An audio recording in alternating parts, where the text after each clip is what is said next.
What happens when a tech giant clashes with a superpower? Is Google's money now fueling Russia's war machine? Imagine this. You're browsing the internet, using Google as usual, unaware that the same platform helping you find a recipe or a movie review is now entangled in an international power struggle. The tech giant we all rely on for everyday information is suddenly thrust into a geopolitical chess game, with its assets being used to support a conflict thousands of miles away. But how did we get here?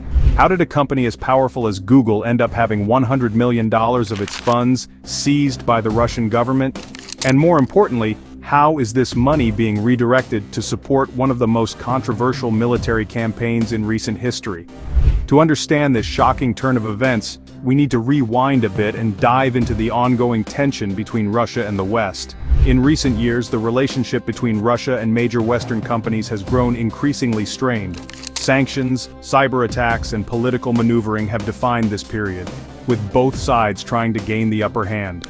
Amidst this backdrop, the Russian government has been on a mission to secure funding for its military operations.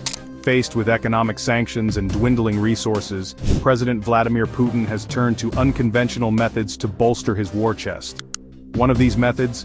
Targeting the very companies that represent Western influence, like Google. So, how does a government like Russia just take $100 million from a company like Google? It all started with a legal battle.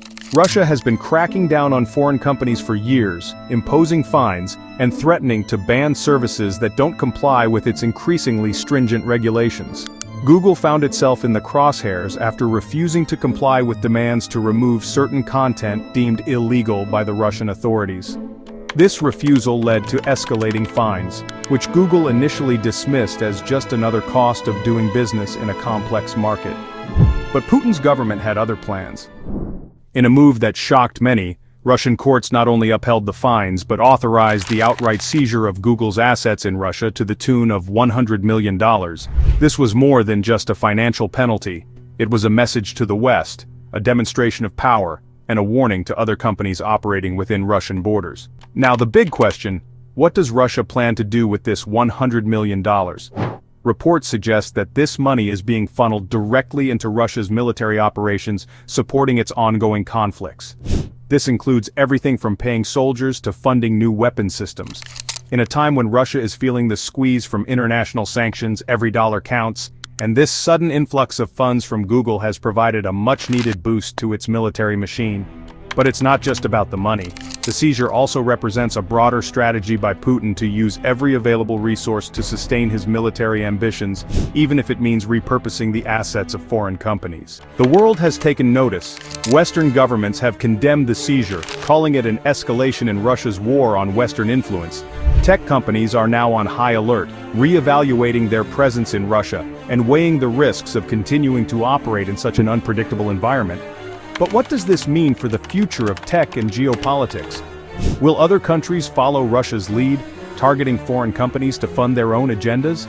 And what does this say about the safety of global business operations in an increasingly divided world?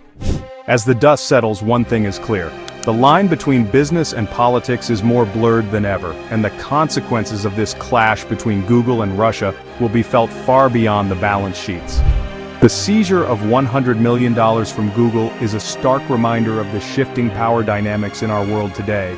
It's a story of how technology, money, and military ambitions are becoming increasingly intertwined in the global arena.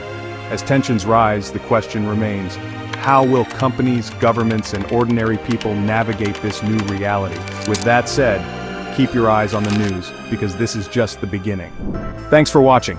If you found this video insightful, don't forget to hit the like button, share your thoughts in the comments below, and subscribe for more deep dives into the stories shaping our world.